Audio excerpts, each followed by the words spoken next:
Hello everyone, good afternoon. Welcome to Aceh Institute newsroom. And as you know, the Aceh Institute is a local non-government organization focusing on research for policymaking, including peace building agenda in Aceh. So today we are to discuss about the Reconciliation and Commission in Aceh, or KKR Aceh. So for your information, that Aceh Institute has produced more than 40 videos regarding the Aceh peace building. So if you want to know much about the video, you can visit this link. Okay. Regarding to discuss this topic about the Truth and Reconciliation Commission in Aceh, or KKR Aceh, so we have invited our special guest from Australian National University. She is Dr. Lia Ken. Good afternoon, Lia. Good afternoon. Yeah. She is research fellow of Australian National University, Canberra, Australia.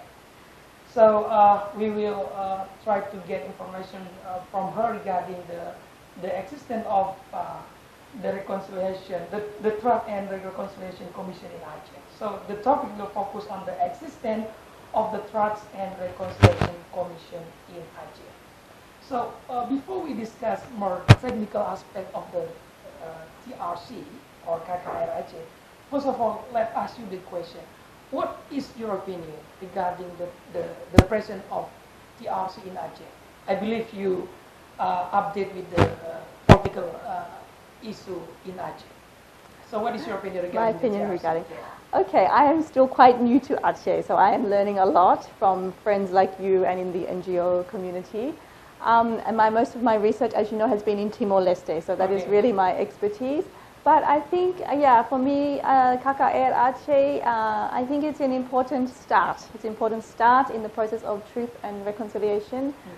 It will probably be a long road ahead, but I think it can be an important starting point for beginning to discuss the time of the conflict in Aceh. Okay, regarding the time, do you think it's too late to establish the TRC or KKR Aceh? Because based on the regulation, we should establish this organization long time ago, like we said, like 10 years ago. But unfortunately, this organization just started. So do you think it can influence the effectiveness of the institution to build the peace in Aceh? Yeah, that's a good question. I think there are both pluses and minuses of the fact that it is now 10 years past the MOU. As you know, in Timor-Leste, the TRC was implemented quite soon after the referendum process, and there were many, many competing priorities at that time. So the TRC was part of a bigger picture of state building, constitution writing, all of these tasks going on. So in some ways, I think it was harder for the population to focus on the TRC at that time. In Aceh, I think in some ways it's an advantage that you have 10 years on. You have now time to build support amongst the community, to build social movements around the TRC, to really try and make the TRC as locally engaged as possible. Okay. So that's the positive side. On the negative side, I would say yes, there will be some challenges because it's now 10 years after the conflict. Certainly from my experiences so far, going to some communities in Aceh, some people say they don't want to talk about the past anymore because they don't want to open old wounds, and they feel as though they have already moved on from the past. So I think that's the challenge that you will face in Aceh. But I think, again, if you approach this topic slowly and you give the community time, maybe over time you will overcome those difficulties. Yeah, I think that's a good point, how to engage the broad community of Aceh to support so that this institution will succeed in the future. Okay, let's move to another question. Learning from the Timor-Leste, you have much experience on it. So compared to Timor-Leste, what factor we have to include to build this TRC? Because currently, maybe what I have known is only that there are very lack of supporting from the local government. So what compared to Timor-Leste, what factor we have to really involve to support this institution? Yeah, I think that's crucial. Building political will for this process and ownership from the political community from the outset is really important. I think one of the problems in Timor-Leste was you had a lot of international influence on the TRC process. So maybe that contributed to the fact that the political leadership is now distancing itself from the recommendations of the CAVR report. So I think, yes, taking time to build political will is really crucial, and to build support from all sectors of the society, I think, too. You need to reach out to the ulama and the religious community. You need to reach out to the students. You need to reach out to many sectors. Okay. That's really good suggestion, so that we hope that the policymaker could hear our discussion, so that they can consider our discussion will be part of the one consideration, so that they can fix if something still not okay in establishing the KKR or TRC in Aceh. All right. Learning also from the Timor-Leste, I think why we have take the Timor-Leste as an example, because Timor-Leste has passed this issue, right? So how long we need time to really what we need to fulfill any the right of the victim of the conflict based on the Timor-Leste case. Yes, and this is where I think Aceh has an advantage over Timor-Leste, because the Truth Commission in Timor-Leste was only a 2-year process, so it was quite short, and it took quite a long time to build trust, community trust, in particularly in the reconciliation process, particularly in perpetrators wanting to come forward. So it was really only at the end of the process that many people were interested to take part in the commission. By that stage, it was too late.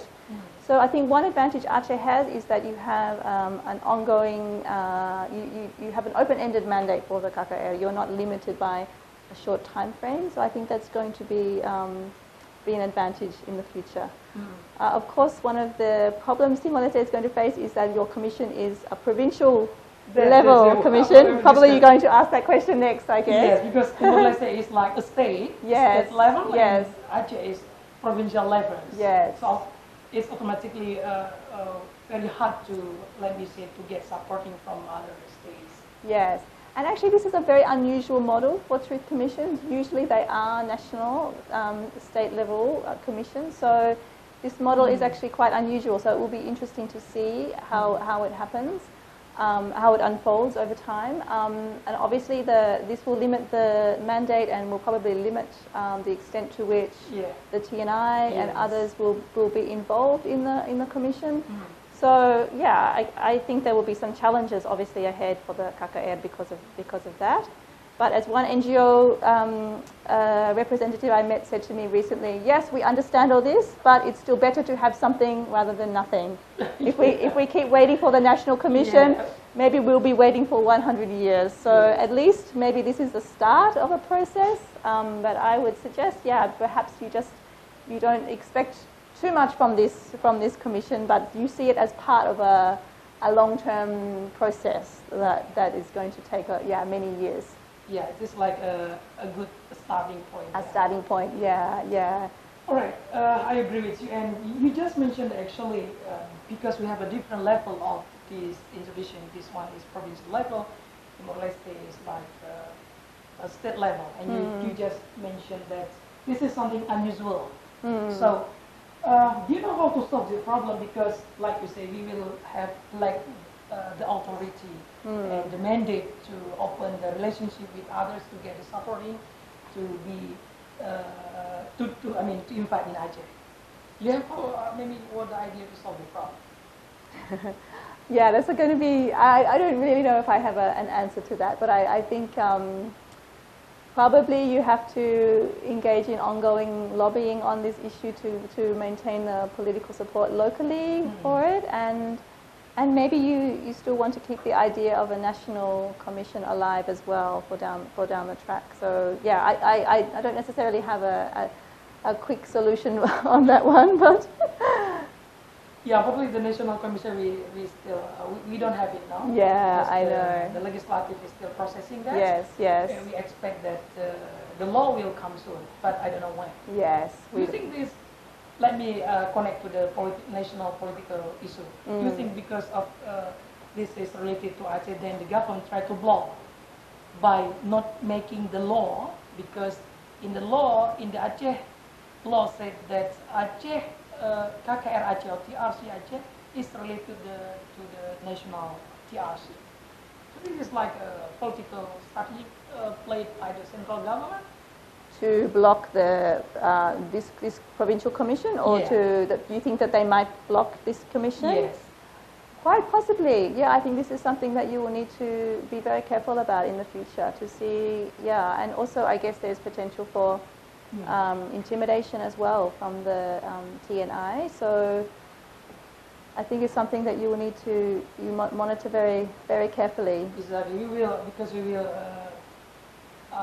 ask many people, especially TNI and also the Aceh movement. Yeah, this is very hard to work. Yeah, yeah. So I think it's probably too early to say how it's going to unfold, but I think if you can build the local political support for it, that's a good start. And I think regardless of all the limitations of the KKR, there will probably be many limitations. I think one thing that it will be able to do, hopefully, is to start to uncover some of the patterns of human rights violations that occurred during the conflict and to try to develop more of a systematic record of the human rights violations in the past. So that is one thing that in Timor-Leste there is now, the Truth Commission was able to complete a report, a final report called Shega, which is an excellent resource. It is, 2,000 pages long record of the 24 years of the conflict. And this has become a really great resource because it can be used in many ways. For example, for photo exhibitions, for comic books, for at the moment there is discussion about including this report in the history curriculum in the school. So I think regardless of all the limitations about who is going to participate in the KKR, at least if you can undertake a really strong fact-finding process as part of the KKR, this will be a really useful resource for the future. Okay, good. I have another question for you.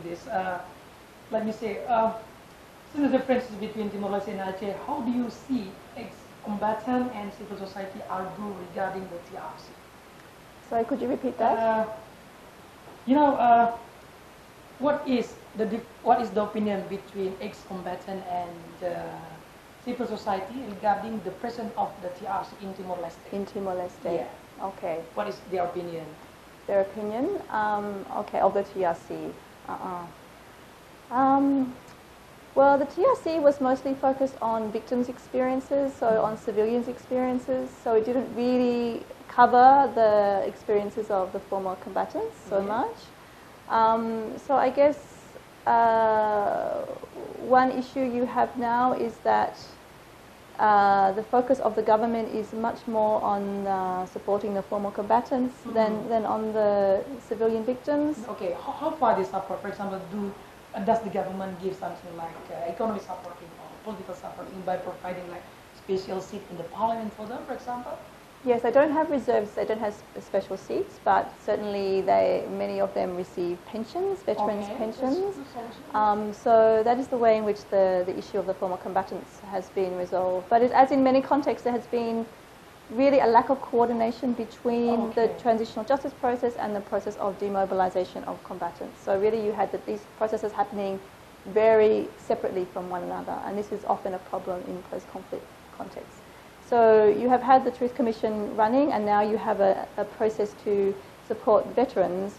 But actually what we can see is that the civilians are receiving a lot less in terms of financial assistance than the veterans. So this is kind of a legacy of the disjointed nature of these two processes. Okay, overall, do the, let me say, Timor-Leste society are happy by having their TRC? That's a difficult question to answer because I think people have mixed feelings about the TRC. Obviously, I think certainly based on my research with people who participated in the TRC around the country, many of them are happy with aspects of it. So people feel quite strongly that it's important to have the historical record. They feel happy to have been part of that historical record and to have contributed to that. The minor perpetrators who participated in the reconciliation process also feel that it was helpful for them to reintegrate. Okay. Having said that, there are still expectations, I think, particularly from the victims, because many of them feel that they did not gain financial assistance through the reconciliation process. So there are still outstanding desires for some kind of assistance from the state And also because, as you know, the formal justice process was quite problematic. There's been, in a way, a disconnection between the fact that the smaller perpetrators have had to go through this process, but the senior leaders, the military, the TNI, many of them remain, they have not been prosecuted. Okay. So there is a sense of a sense of unfairness. Okay, people are happy. Unfairness. Like people are happy to have had the CAVR, happy to have talked, but they're like, well, why are the senior leaders still free? Still free, not executed. Okay. Not prosecuted. Okay. Okay, we still have like 1 more minute. Okay. So Okay. Maybe one last question is. Okay. So just now you have mentioned that the disadvantage of the TRC in Timor-Leste. So now we back to the Aceh. So do you think this model in Timor-Leste model, TRC Timor-Leste model, can or is good to be adopted in Aceh, so that maybe some commissioner can learn from Timor-Leste and then they implement here in Aceh? What do you think? Certainly, I think there's a lot that can be learned from Timor-Leste and also from many other truth commissions that have taken place around the world. I mean, my strong view is that you cannot ever transplant one commission and put it in a different place. Aceh's commission will have to be unique to Aceh and will need to take into consideration the political and cultural and social context of Aceh. I think one thing that can be learned from Timor-Leste is that the mixing of customary dispute resolution practices, so the inclusion of ADAT in the CAVR, in the reconciliation process, was a real strength, because in Timor-Leste people still use their local customary dispute resolution practices in their everyday life to resolve conflict. So the fact that the CAVR used these processes as part of the reconciliation process was a real strength and gave it legitimacy. So I imagine in Aceh maybe there are some similar ADAT customary law processes that can be incorporated. But I would say it still needs to be an Aceh-specific process. Can learn from other places, but cannot just necessarily transplant another model into Acehnese society. All right, Dr. Lia Ken, Research Fellow of ANU, thank you very much. Thank you very much. Hi, channel. All right, so everyone, this is the end of our discussion. Hopefully, this discussion will bring something for you. And bye for now. Thank you very much. Assalamualaikum warahmatullahi wabarakatuh.